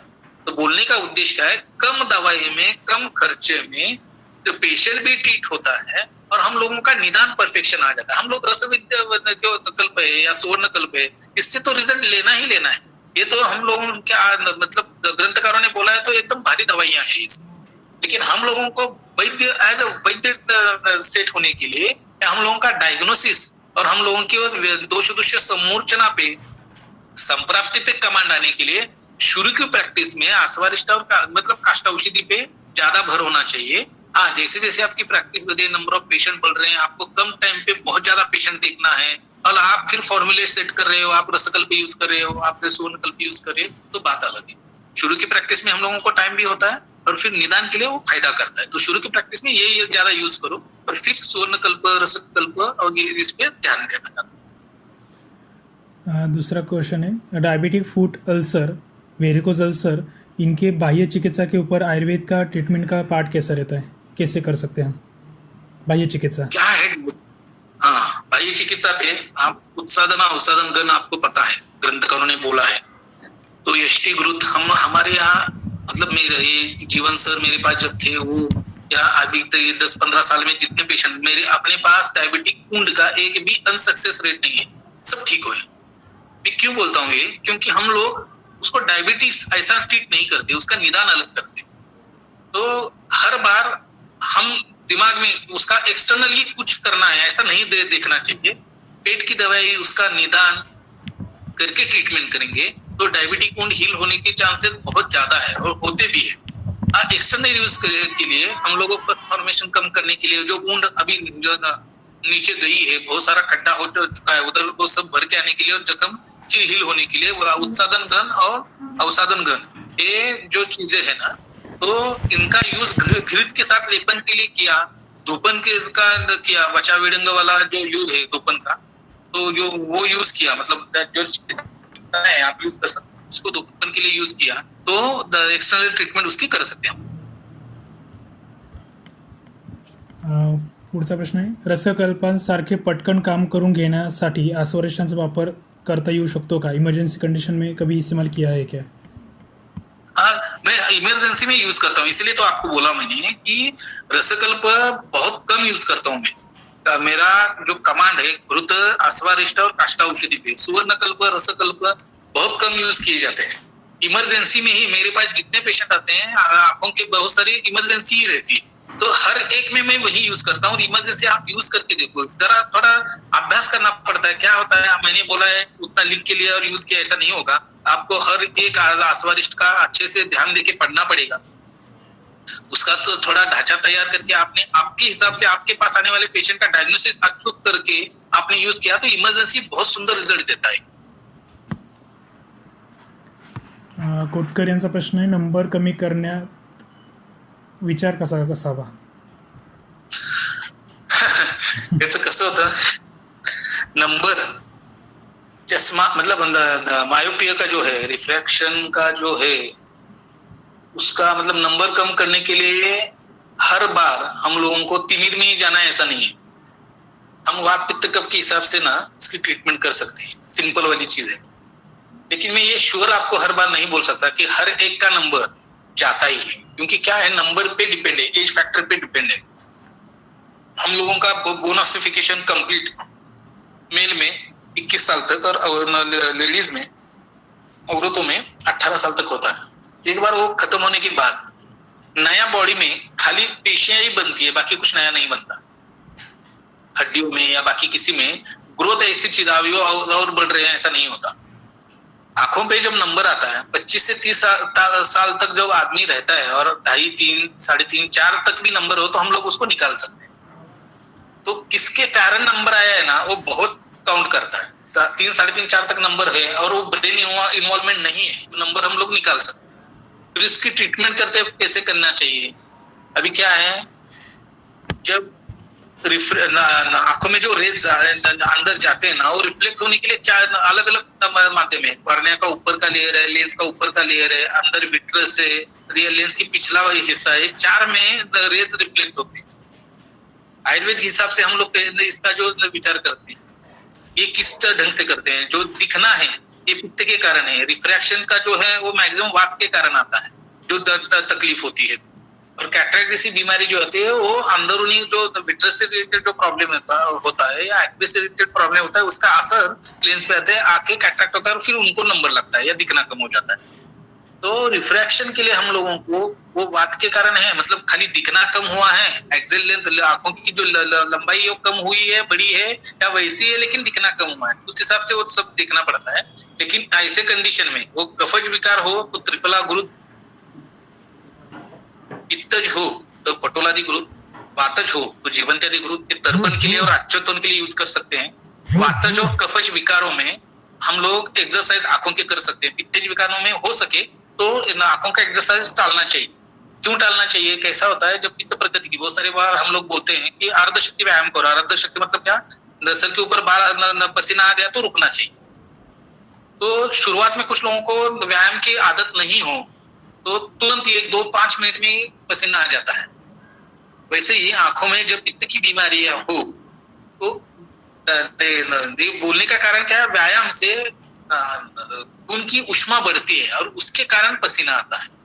तो वैसे जब पित्त की बीमारियां हो और व्यायाम किया जाए और आंखों की ऊष्मा बढ़े तो इससे आंखों का नंबर बढ़ने की चांसेस रहती है. होता क्या, हर एक जनरल प्रैक्टिशनर कोई भी हो ना, आंखों की प्रैक्टिस नहीं कर रहा है तो कोई भी वो वात पित्त का सोचता नहीं है. वो क्या करता है, आने के बाद फिर उसका नंबर कितना है और उस हिसाब से चलो महात्रिफला गुरुत का तर्पण किया, आंखों का व्यायाम दिया, और बहुत सारे बार ऐसा होने के बावजूद उनका नंबर बढ़ता है. ये क्यों होता है? व्यायाम गलत है क्या? बिल्कुल गलत नहीं है. तर्पण गलत है क्या? बिल्कुल गलत नहीं है. आपका निदान गलत है. वात का निदान, आपने दोषों का निदान किया है क्या नंबर का कम करने के लिए? वात की बीमारी के कारण नंबर है या पित्त के कारण है या कफ के कारण है? वो जरूरी है. कफ का और वात का हो तो व्यायाम दो, तर्पण दो, अच्युतन दो, कम होगा. पित्त का हो तो तर्पण करो, नेत्र सेक करो, रक्त मोक्षण करो, अच्युतन करो, उससे नंबर ठीक हो जाएगा. लेकिन पित्त में व्यायाम नहीं देना. ये करेंगे तो 3-4 नंबर तक हम लोग कम कर सकते हैं. उसके ऊपर का नंबर बहुत सारे पेशेंट में कम कर सकते हैं हम लोग, लेकिन हमेशा के लिए जाता नहीं. डायबेटिक रेटिनोपॅथीच्या चेंजेसमध्ये अर्ली स्टेजमध्ये जर प्रिव्हेन्शन म्हणून आपल्याला आसवरिष्ठ वापरायचं किंवा घृत वापरायचं असेल तर कोणतं वापरू शकतो आपण? अभी डायबिटिक रेटिनोपैथी में जो मैंने बोला, रक्त शर्करा और मूत्र शर्करा की वैल्यूज कैसी है ना, उस हिसाब से देखना पड़ता है. लेकिन तब पर भी हम लोग लोद्रा सब यूज कर सकते हैं, हम लोग धानवंतर घृत यूज कर सकते हैं, हम लोग महामंजिष्ठादि काढ़ा यूज कर सकते हैं, हम लोग नारिकेला सब यूज कर सकते हैं, हम लोग आरोग्यवदारिष्ट यूज कर सकते हैं, हम लोग लोद्रा सब यूज मतलब लोद्रा रिष्ट यूज कर सकते हैं. ये सारी स्वारिष्ट हम लोग इमरजेंसी में भी यूज कर सकते हैं इसमें डायबिटिक के हिसाब से. विशाल सरांचा प्रश्न आहे, अस्थिमज्जा पाचकासव चा उपयोग डायबिटिक रेटिनोपॅथी अँड न्यूरोपॅथीमध्ये होऊ शकतो का आणि कोणत्या स्टेजमध्ये वापरू शकतो आपण? अस्थिमज्जा पाचक ये ज्वर में आया हुआ योग है, तो उसकी फलश्रुति भी उसी हिसाब से होनी चाहिए। जैसे मैंने आपको थोड़ी देर पहले बोला कि विषम ज्वर में बहुत सारे पेशेंटों में ऐसा होता है, या वात वालासक ज्वर नाम की बीमारी बोली, उसमें आईओपी रेज होता है, उसमें एक तो आंखें निकल जाती है, आदमी का मृत्यु हो जाता है। जैसे अभी कोरोना का पेशेंट है, कोरोना हुआ है तो उसको एक बार उनको फेफड़ों पे उसका असर होता है, फिर निमोनिया बैठता है, फिर पेशेंट को मतलब SpO2 कम हो जाता है, कॉम्प्लिकेशन होता है एक साइड में। लेकिन जिन पेशेंटों में उनकी अरुचि आय सिम्टम आया है और उसका स्मेल गया है, मतलब स्मेल का सेंसेशन नहीं हो रहा है, उनको आगे की कॉम्प्लिकेशन नहीं होती। वैसे जब वात वालासक ज्वर की में जब आंखें निकल जाती है तो उसका मृत्यु टल जाता है, नहीं तो मृत्यु अटल हो जाता है बाद में आगे जाकर। तो वैसे ही जब ऐसे कंडीशन में विषम ज्वर के कारण कुछ नंबर आया है, विषम ज्वर के कारण शिरोशूल सिम्टम आया है, विषम ज्वर के कारण शिरोशूल सिम्टम आता है, फिर आंखों में नेत्र लालिमाएं सिम्टम आता है, आंखों में दर्द सिम्टम आता है, आंखों में चुभने जैसी सिम्टम आता है, तो ऐसे कंडीशन में हम लोग अस्थिमज्जा पाचक यूज कर सकते हैं। तो ऐसे कंडीशन में आश्वारिष्ट से भी ज्यादा उसका असर आप उसका कल्प करके कर सकते हैं। मतलब क्या होता है ना, मधुर रस बहुत जरूरी है ऐसी चीजों।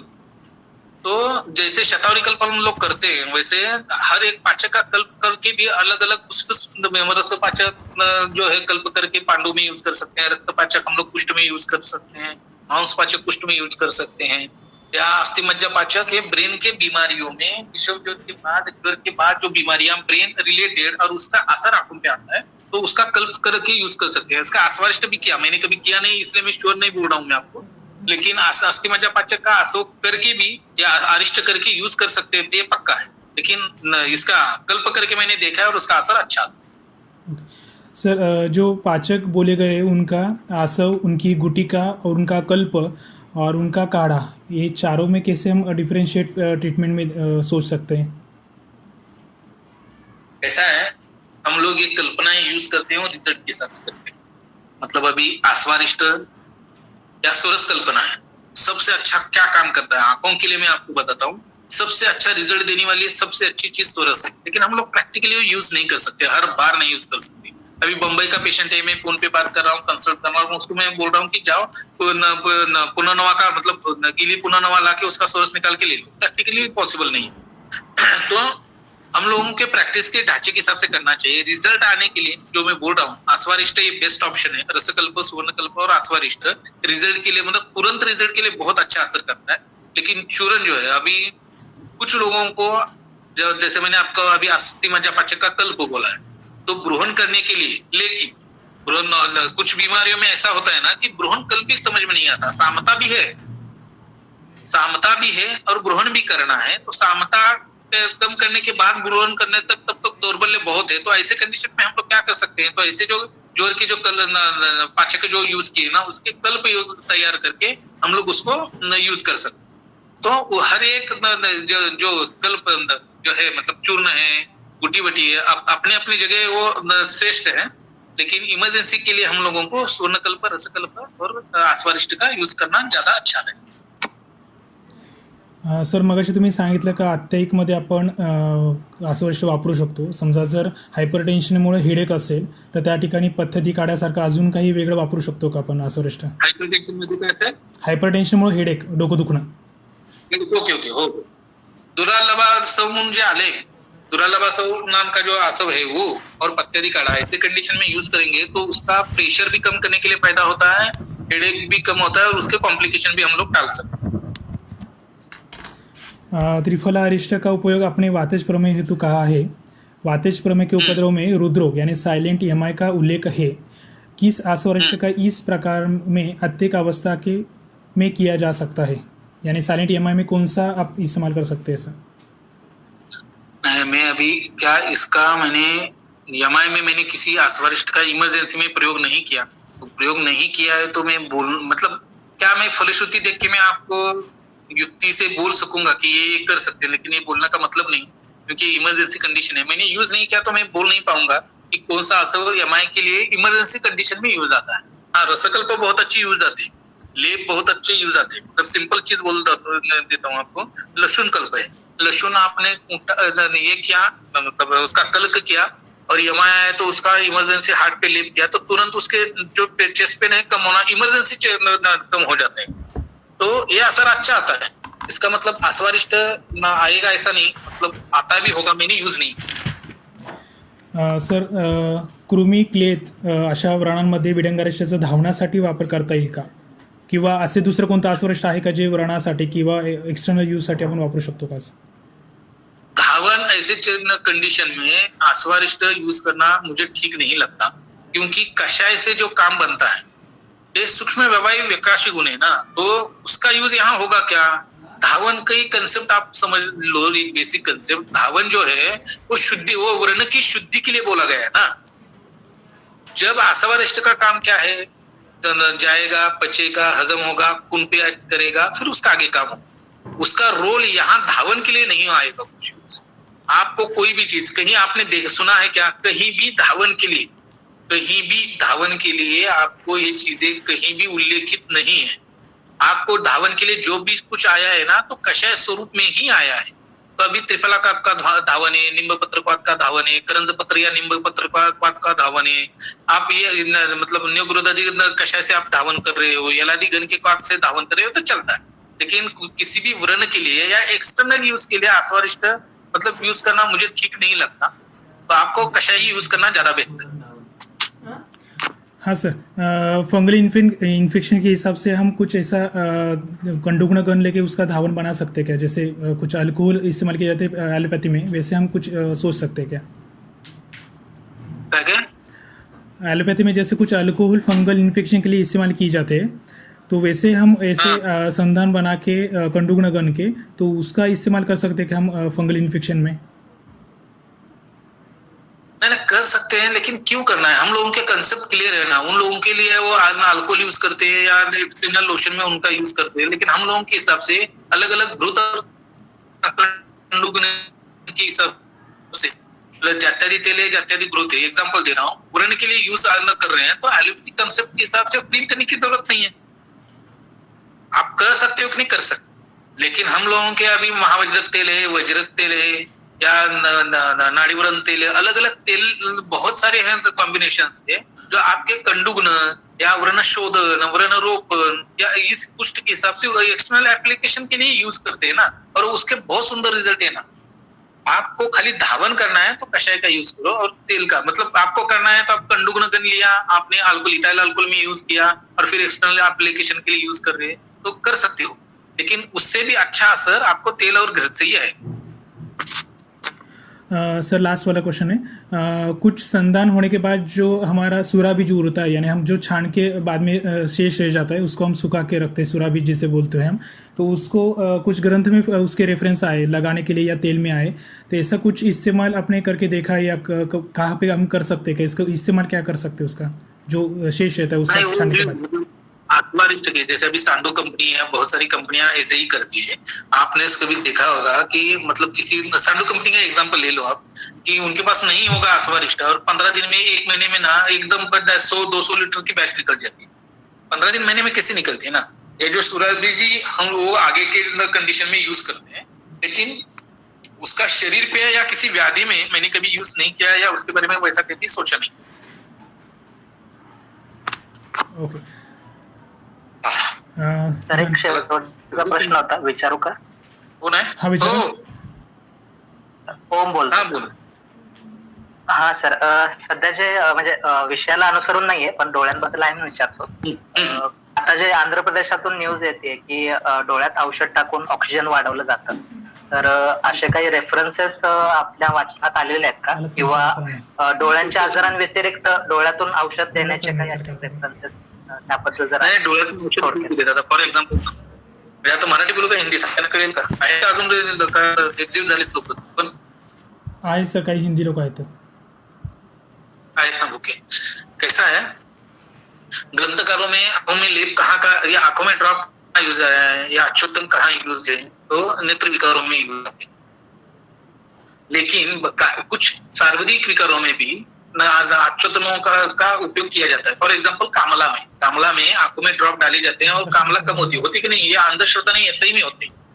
तो उसमें जो जो आसवारिष्ट मतलब जो स्वरस या क्वार यूज किया जाता है उसका असर कामला कम करने के लिए आता है। लेकिन अभी जो आंध्रा में चल रहा है ना उसका रेफरेंस मैंने जैसे ही ऊपर न्यूज आई है ना उससे उस दिन से अभी तक पूरे ग्रंथ छान मारे कहीं उसका रेफरेंस का कुछ नहीं मिलता। तो ना नेत्रों में ये रेफरेंस है ना बाकी किसी मतलब हम लोग ऑक्सीजन बढ़ाने के लिए रेफरेंस नहीं ढूंढ रहे। जो अत्यधिक अवस्था आ रही है फेफड़ों के कारण यकृत के कारण या बाकी के जो सिस्टमिक डिसीज के हिसाब से उसके लिए पूरा रेफरेंस छान मारा लेकिन कोई रेफरेंस नहीं। मैंने वो सारी दवाइयां अर्क बना के भी रखा है लेकिन रेफरेंस ना होने के कारण अभी यूज नहीं किया है लेकिन कुछ लगा हाथ में पक्का बता। ठीक आहे सर, म्युकोरमायकोसिसच्या वरती काही तुम्ही कमेंट करू शकाल का शेवटचं? सांगता है कैसा है वैसे भी डरने वाली बात है कि बिल्कुल नहीं। ग्रंथों में अभी शायद नासिक के ही एक वैद्य ने मुझे 5-6 दिन पहले एक रेफरेंस भेजा था किसी ने, तो वो गैरिक वाला टेप यूज किया, हमें वो यूज करता हूँ। तो ग्रंथ में बहुत सारे ऐसे ये है मतलब लेप है या अच्युतन है जो हम लोग यूज करते हैं। अभिषंद की कुछ बीमारियां मतलब ड्रॉप है जो इस कंडीशन में यूज किया जा सकता है। गैरिक के कुछ लेप है जो इस कंडीशन में यूज किया जा सकते हैं। लेकिन ये अत्यधिक अवस्था की चिकित्सा है। ऐसे कंडीशन में पेट की दवाई से भी ज्यादा, फॉर एग्जांपल अभी एम्प्यूट करने के लिए पेट की दवाई मतलब डायबिटिक वुंड है तो पेट की दवाई देते हैं, लेकिन वहां भी तो एक्सटर्नली जो एप्लीकेशन है ना वो भी जरूरी है। वैसा इस ऐसे म्युकोरमाइकोसिस में क्या करना पड़ता है, एक तो नस्य, दूसरा अच्युतन, तीसरा धूपन और चौथा लेपन, ऐसे 4 अलग अलग कंडीशन में दवाई यूज की जाती है। वो फॉर्मूला है निकाले है मैंने, चाहे तो जीवन सर के पास दे देता हूँ, आप लोग यूज करके देखो, आपके पास पेशेंट आए तो रिजल्ट अच्छा मिलेगा।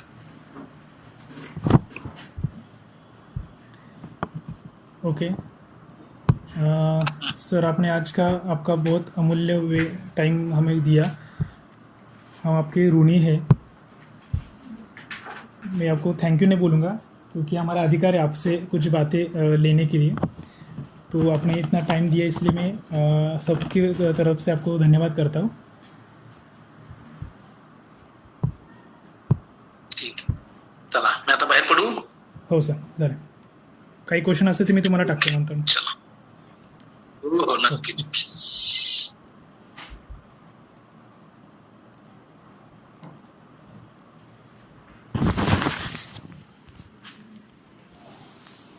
धन्यवाद सर, आपने बहुत ही सरल भाषा में आज हम सभी को आश्वरिष्ट अर्थात संकल्पनाओं एवं घृत का प्रमेहजन्य नेत्र विकारों में किए जाने वाले प्रयोग के विषय में अनमोल एवं यथाउचित मार्गदर्शन किया और साथ ही सभी के शंकाओं का निरसन भी किया। इसके लिए मैं वैद्य स्नेहल ज्ञानेश्वर शेळके आपका हमारे श्री विश्ववल्लभ आयुर्वेद अध्ययन गुरुकुल नासिक की ओर से सहृदय आभार व्यक्त करती हूँ।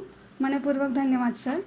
साथ ही अन्य सभी लोगों को जो इस कार्यशाला में हमारे साथ सम्मिलित हुए और आदरणीय गुरुवर्य का मार्गदर्शन प्राप्त किया, उन सभी का भी मैं आभार व्यक्त करती हूँ। और एक महत्वपूर्ण सूचना है, आज समय के अभाव में बाकी के शंकाओं तथा प्रश्नों का निरसन नहीं हो पाएगा, तो आप व्हाट्सएप ग्रुप में डाल दीजिए या फिर कल के सेशन के एंड में भी पूछ सकते हैं। आपकी सभी शंकाओं का निरसन तथा प्रश्नों के उत्तर कल के सेशन में दिए जाएंगे। धन्यवाद। और अब हम श्री ज्ञानेश्वर मावली द्वारा रचित पसायदान का उच्चारण करेंगे और हमारे आज के सेशन से विदा लेंगे।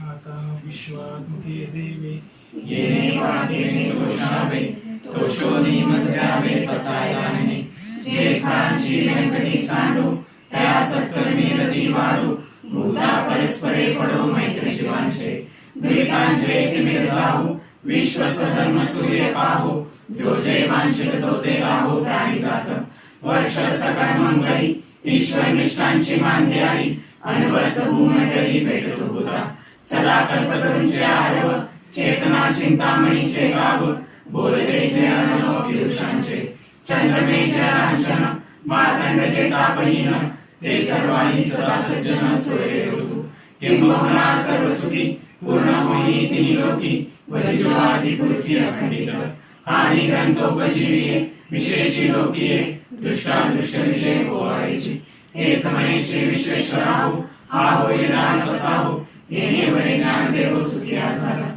येणे वरे ज्ञानदेव सुखिया झाला येणे वरे ज्ञानदेव सुखिया झाला.